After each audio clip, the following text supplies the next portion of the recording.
ఉత్తర ద్వార దర్శనం కోసం పావన భద్రాద్రికి భక్తజనం పోటెత్తారు. భద్రాచల శ్రీరామచంద్రమూర్తిని కన్నులారా దర్శించుకొని పునీతులవుతున్నారు. భక్తులకు ఎలాంటి ఇబ్బందులు లేకుండా అన్ని ఏర్పాట్లు చేశారు. దీనిపై మరిన్ని వివరాలు మా ప్రతినిధి సాంబా అందజేస్తారు. సందర్భంగా ఉత్తర ద్వార దర్శనానికి పెద్ద ఎత్తున భక్తులు తరలివచ్చారు. ఉదయం 5 గంటలకే స్వామివారి ఉత్తర ద్వార దర్శనాన్ని కల్పించినటువంటి దేవస్థాన అధికారులు కనీవిని ఎరుగని ఏర్పాటు చేశారు. దాదాపు 1 లక్ష మంది పైగా భద్రాచలం స్వామివారిని దర్శించుకుంటారనేటువంటి అంచనా నేపథ్యంలో భద్రాచలంలో భారీ ఏర్పాటు చేశారు. ప్రస్తుతం మనం వీవీఐపీ క్యూ లైన్ దగ్గర ఉన్నాం. ఎంత పెద్ద ఎత్తున క్రౌడ్ ఉందో అర్థం చేసుకోవచ్చు. స్వామివారి ఉత్తర గోపురం గుండా స్వామివారి దర్శనానికి వచ్చి ఉత్తర ద్వారం గుండా శ్రీరామచంద్ర వారిని దర్శించుకోవడం అనేది భద్రాచలంలో ప్రత్యేకంగా చెప్తారు. ముక్కోటి ఏకాదశి, వైకుంఠ ఏకాదశిగా పిలిచేటువంటి ముక్కోటి శోభకు భద్రాచలానికి ఒక ప్రత్యేకత ఉంది. మనతో పాటు ఆలయ అర్చకులు జాయిన్ అవుతున్నారు. అయ్యా చెప్పండి, ఈ ముక్కోటి ఏకాదశి యొక్క ప్రత్యేకత ఏంటి? ఈ రోజు దర్శనానికి ఉన్నటువంటి ప్రాశస్త్యం ఏంటి? శ్రీరామాయ నమః, శ్రీమతే రామానుజాయ నమః. భద్రాచల రామచంద్రమూర్తికి జరిగేటువంటి ఉత్సవాలలో శ్రీరామనవమి తర్వాత వార్షిక ఉత్సవాలలో అంత గొప్పగా జరుగుకునేటువంటి ఉత్సవము ముక్కోటి ఏకాదశి. దీనికి వైకుంఠ ఏకాదశి అని పేరు.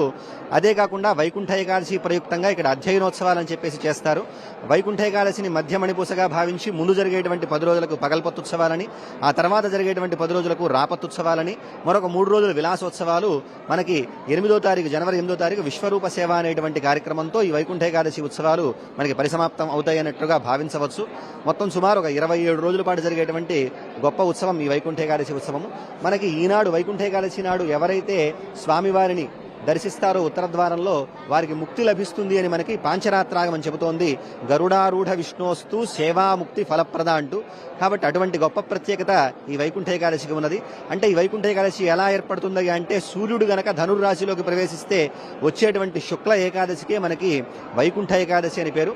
అందుకనే తెలుగు వారికి చాంద్రమానాన్ని సౌరమానాన్ని రెండింటిని పాటించడం జరుగుతుంది. సౌరమాన ప్రకారం సూర్యుడు ధనుర్రాశిలోకి ప్రవేశిస్తాడు. అలా ప్రవేశించిన తర్వాత వచ్చేటువంటి ఏ శుక్ల ఏకాదశి అయితే ఉంటుందో దాన్ని వైకుంఠ ఏకాదశి అంటారు. అందుకనే మనకు ఒకసారి మార్గశిర మాసంలోనూ ఒకసారి పుష్యమాసంలోనూ ఈ వైకుంఠ ఏకాదశి రావడం జరుగుతుంది. అలాగా ఈనాడు మార్గశిర మాసంలో ఉన్నటువంటి ఈ ఏకాదశి నాడు మనకి ముక్కోటి ఏకాదశిని మనం జరుపుకోవడం జరుగుతుంది. పైగా ఈ ఏకాదశికి ఇంకొక ప్రత్యేకత, గీతా జయంతిగా దీన్ని కొనవేయడం జరుగుతోంది.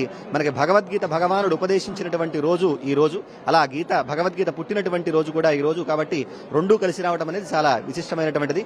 అంతేకాకుండా ఏకాదశ్యాంతు భద్రాద్రౌ ఉపవాసం కరోతి యః జాగరం కురుతే రాత్రౌ సగచ్చతి పరమం పదం అంటూ మనకి బ్రహ్మపురాణం ఇక్కడ ఉన్నటువంటి ఏకాదశి యొక్క ప్రత్యేకతను తెలియజేస్తుంది. ఎవరైతే ఈ ఏకాదశి నాడు స్వామివారిని సేవిస్తారో, ఉపవాసం ఉంటారో, జాగరణ చేస్తారో వారికి తప్పకుండా ముక్తి లభిస్తుంది అనేటువంటిది మనకి బ్రహ్మపురాణం చెబుతోంది. ఆ విధంగా ఇక్కడ భద్రాచలంలో జరిగేటువంటి ఏకాదశి ఉత్సవానికి చాలా ప్రత్యేకత అనేది ఉన్నది. ఏటా వచ్చేటువంటి భక్తుల కంటే ఈసారి క్రౌడ్ పెరిగినట్టుగా ఉంది. ఎంతమంది వచ్చి ఉంటారు అనేటువంటిది మీ అంచనా?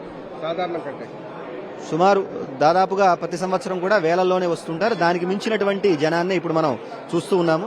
దానికి సంబంధించినటువంటిదిగా దేవస్థానం వారు ఎవరైతే భక్తజనాలు వచ్చారో వారందరికీ కూడా ఎటువంటి ఇబ్బందులు లేకుండా తగినటువంటి ఏర్పాట్లను చేయడం జరిగింది. ప్రసాద వితరణలో కావచ్చు, లేకపోతే ఇతరత్ర వారికి వసతి సౌకర్యంలో కావచ్చు, ఎటువంటి ఇబ్బందులు లేకుండా చూసేందుకే ప్రయత్నం చేస్తున్నారు.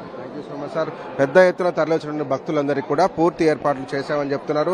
భద్రాచలంలో దర్శనం చేసుకోవడం ద్వారా ముక్కోటి రోజు దర్శనం చేసుకోవడం అంటే మోక్షాన్ని పొందినట్టు. కాబట్టి పెద్ద ఎత్తున భక్తులందరూ కూడా భద్రాచలం తరలివస్తారని చెప్తున్నారు. పైగా ఇవాళ ఉన్నటువంటి వైకుంఠ ఏకాదశి ఏదైతే ముక్కోటి ఏకాదశిగా పిలుస్తున్నామో దానికి ఒక ప్రత్యేకత ఉంది.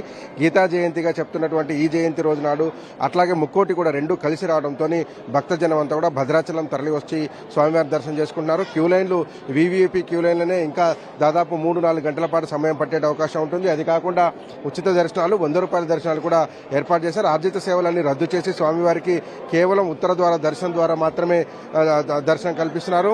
ఇది వేగంగా లైన్లు కదులుతున్నప్పటికీ కూడా భక్తులు దాదాపు 2 తెలుగు రాష్ట్రాలతో పాటు చాలా పెద్ద ఎత్తున తరలి రావడంతో తెలుగు సాంప్రదాయానికి పాటించేటువంటి భక్తులందరూ కూడా స్వామివారి దర్శనం కోసం రావడంతో భద్రాచలం వీధులన్నీ కూడా కిక్కించిపోతున్నాయి. రామనామ స్మరణతో, జై శ్రీరామ్ అనేటువంటి నినాదాలతో భద్రగిరులు పెలికించిపోతున్నాయి. ఉత్తర ద్వార దర్శనం ద్వారా సాయంత్రం వరకు కూడా రేపు కూడా స్వామివారి దర్శనాన్ని కొనసాగించేటువంటి అవకాశం ఉంటుంది. కాబట్టి పెద్ద ఎత్తున భక్తజనం అంతా కూడా స్వామివారి దర్శనానికి వేయించేసి భద్రాచలంలో ఉత్తర ద్వారం గుండా సీతారామచంద్రులను దర్శించుకుంటున్నారు.